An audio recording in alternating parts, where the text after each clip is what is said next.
So my name is Melissa, born in New York City, and I am a housewife.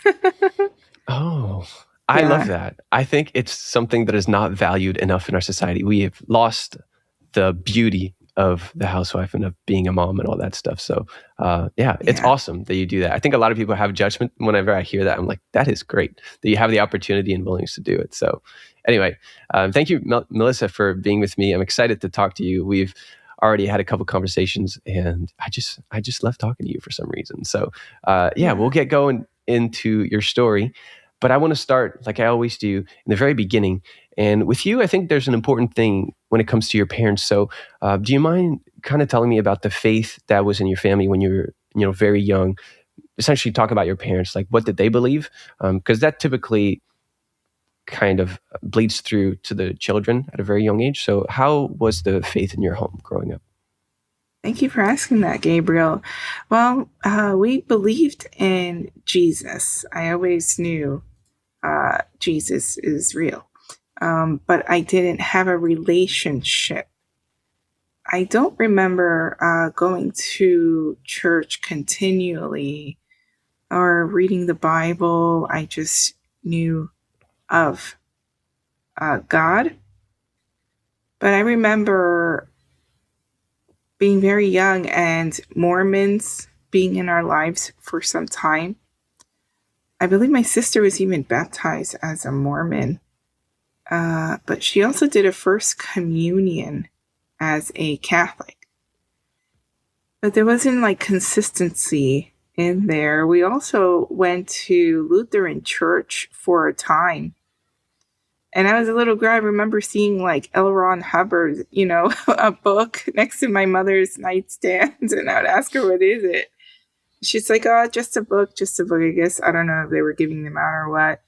But there was just, different, I guess, belief system of searching.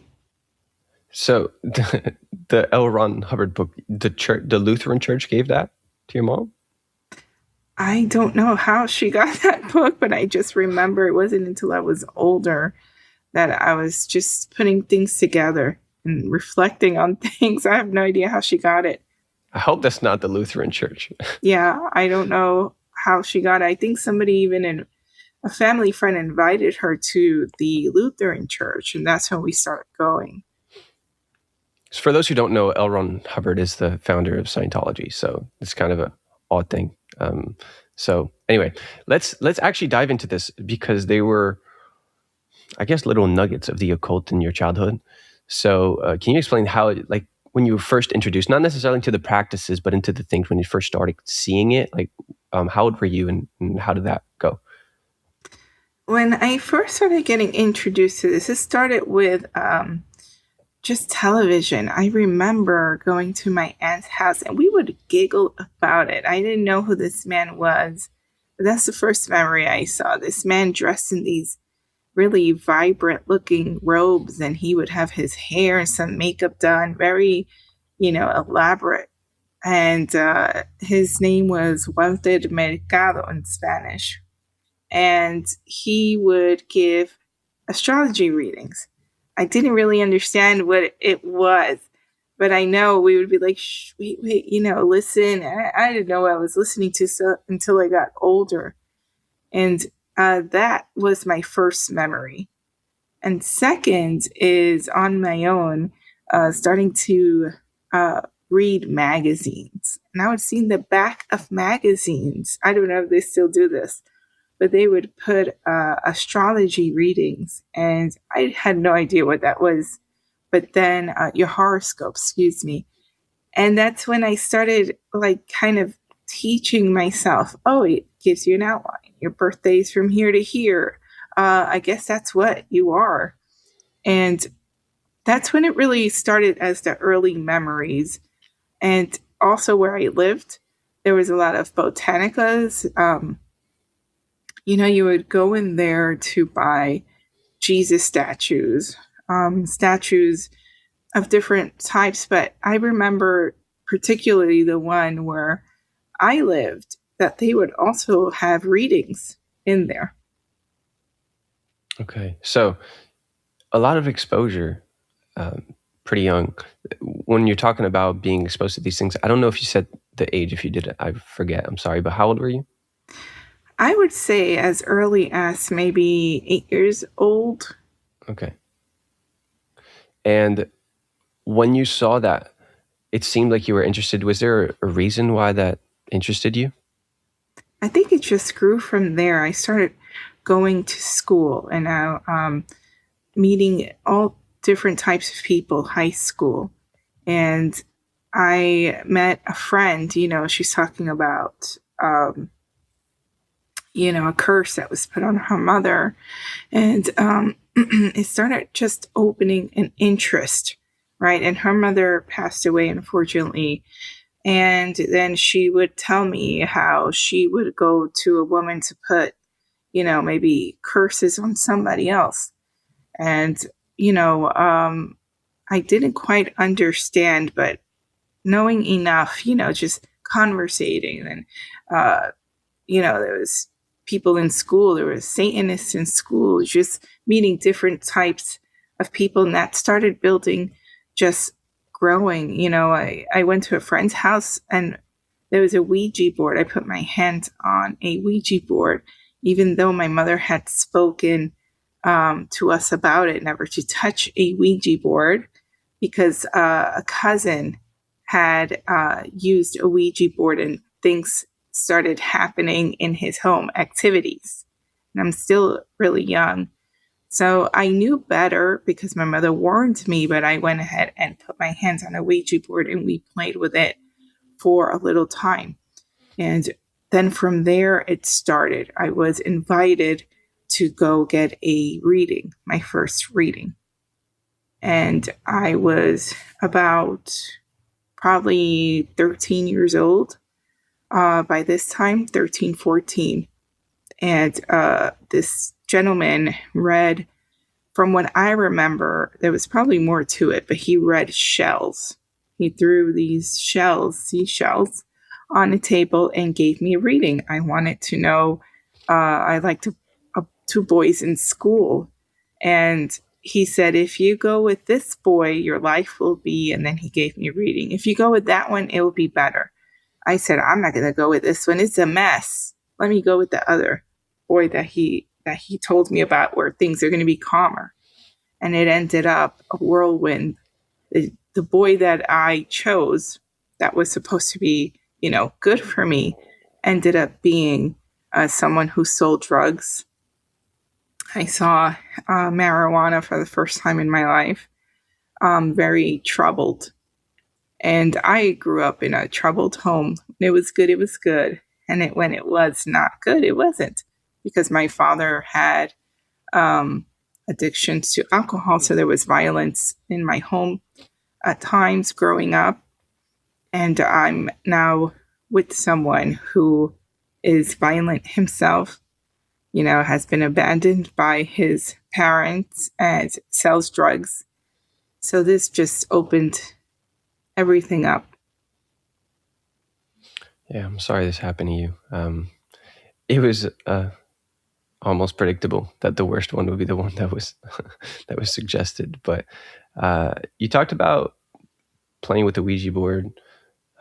Don't know if it had any effect, but I'm curious, when you were exposed to these things at a very young age, did you start having spiritual experiences? I mean, you could have had some before then too, but did you have any spiritual experiences as a child or as a teenager?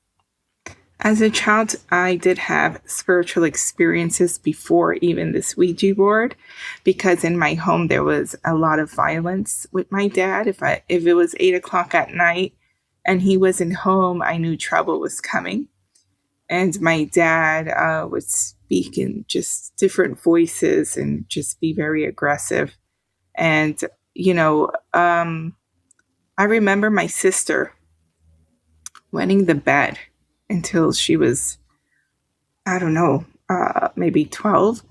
And she would see things in the room at nighttime. She always had a hard time sleeping, and our room was very small. It was a bedroom in New York. It wasn't a home; it was an apartment building, and she would just wake me up to sleep with her. We shared a bedroom. Our beds were like side by side, but I would have to sleep in her twin bed with her so that she could get some sleep because she would see things at nighttime. I would see shadows in our apartment at times. So there was always something lingering that was not very pleasant. And when I did the Ouija board, I remember I asked a question and it spelled out a name, Captain something. I don't recall what the name was. And I got a little scared. I just took my hand off and I said, I don't want to play with this anymore. So it just like continued from there. Was it a younger or older sister? It's my older sister. She's 4 years older than me. Okay. So she was also was she also involved with the Ouija board and the other things that you were watching on TV? No, she was not, but actually, I didn't know her walk. Of course, I was 4 years younger, but she identifies till this day as a witch. And she also identified, because in my family, the women in my family would get dreams before something was going to happen. And, so she identified with the psychic medium, which, should be called a witch since she was small because she wrote with her left hand and her teacher would call her witch. She wasn't, she says she wasn't liked in the church. They made her do like extra year because she was talk back, for her confirmation. And so she was having her own experiences. She would see things at nighttime. She would see what she thought was like a UFO in our window. She screamed. And I mean, we were young. I was maybe 7 at this point, and she's 4 years older than me. Just experienced violence when it was not a good day, and my father came home drunk. So just a lot of stuff she was going through as well. Yeah. It's interesting to hear that this was something that was in the family for a long time. This is not brand new with you. It was there with your siblings. Might have been there with your parents, grandparents. I don't know. Especially in Latino culture, I know that it's a big emphasis in Santeria or other syncretic religions like that. I don't know if that was the case with you, with your grandparents. There seems to have been at least a little bit of that from what you're saying. Well, I don't know my grandparents. I met one grandmother when I was about 14 in Puerto Rico, but I don't know much about any. They died young on my mother's side, and my father's side, he had his mother, which at 12 years old, he didn't live with her anymore. So I don't know the history. I just know that my mother would, and my aunt, her sister, would have dreams. My own sister too. Before something was going to happen, someone was going to die. They would just have dreams.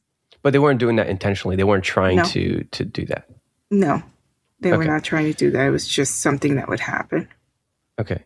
And when it comes to the things that your sister would see, could you also see that, or was she usually the only one that could see and hear these things happening in the apartment? It was usually her that would see it. I wouldn't start seeing till a little bit, till I was a little bit older, I would say in my teens. It was usually my sister. Okay. And about your teenage years, was there any development when it comes to that? How were your teenage years? Yes, well, my teenage years I was by this point a little messed up, in the head. I had a boyfriend who was violent and always threatening to kill me. And then, when it was good at home, it was good. We had a loving family as much as we could. And then when it was bad, it was bad. So by this point, I think I was just filled with anger and, yeah, just not in a good state of mind. But now I just started seeing more occult stuff, getting involved, searching, looking at witch movies and starting to get into books that are a little bit darker and, ghost hunting, because we had these experiences. Even my sister got married and moved, and she would see shadows in her apartment. Things would break, and I would have to sleep over in her apartment, um, just so that she could get through the night. And, then I got married, I moved, and I started seeing these shadows in the place that we lived in. And, it's like a building of things. Yeah. So, from my understanding, this whole time you would have called yourself a Christian, from what I understand. When did you start to develop at least an interest in other religions? I remember just getting books, receiving books for free, about Islam in the street, Buddhism in the street. And I was searching, but